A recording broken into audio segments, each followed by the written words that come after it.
10월 이제 마지막이 다가오는데 저희는 이렇게 대통령실 앞에서 여러분들을 찾아뵙습니다. 저희가 9월 마지막 주에 보건복지부 장관 면담을 요구하면서 보건복지부 앞에서 노숙농성을 진행했었습니다. 그리고 집회까지 같이 했었는데 장관을 못 만났습니다. 장관 면담을 요구했던 거는 장기근속 장려금 얘기를 미리 들었습니다.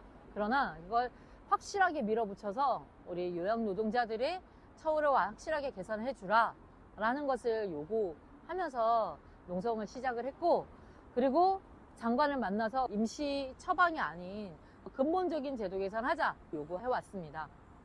네, 그러나 답이 없으니까 다시 대통령실로 왔습니다.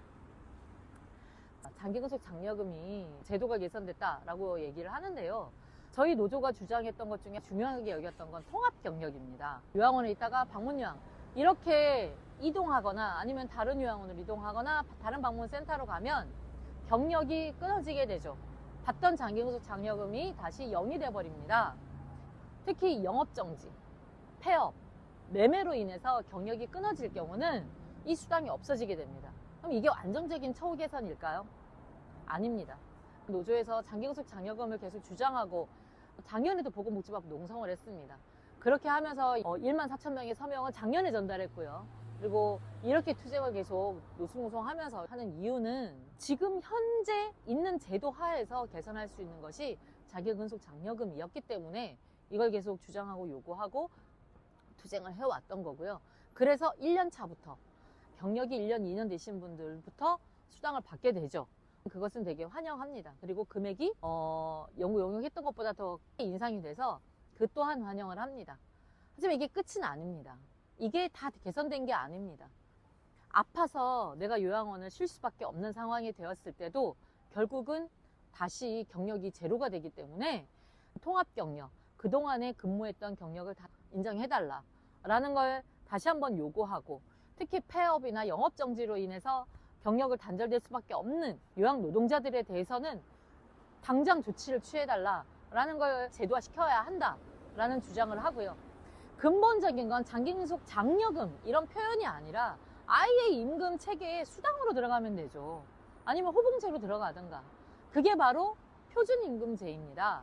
사회복지시설에 근무하시는 요양보호사, 양로원에 있는 요양보호사는 인건비 가이드라인이 적용됩니다. 그래서 실제로 호봉행을 받고 10년차 요양보호사의 그 임금이 저희랑 한 100만 원 차이가 날 거예요. 기본급이 다른 거죠. 근데 우리는 어떻습니까? 10년이나 17년을 일하나 똑같이 최저임금이 기본급입니다. 그래서 저희는 그동안의 경력을 담는 임금제도로 만들어주라 라는 걸 요구하고, 그 외에도 여러 제도 개선해야 할 것이 많습니다. 특히 통합돌봄을 시행을 앞두고 있습니다. 방문요양보호사들은 이동시간이 임금으로 책정이 되지 않습니다. 그런데 1시간씩 서비스를 쭉 들어가게 될 경우 교통비가 수당보다 더 나오게 될 것 같습니다.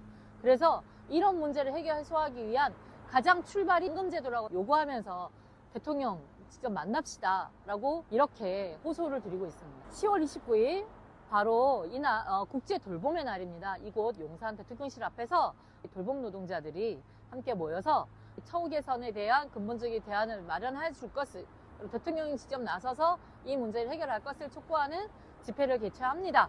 그곳에 또 많이 함께 해주시고요.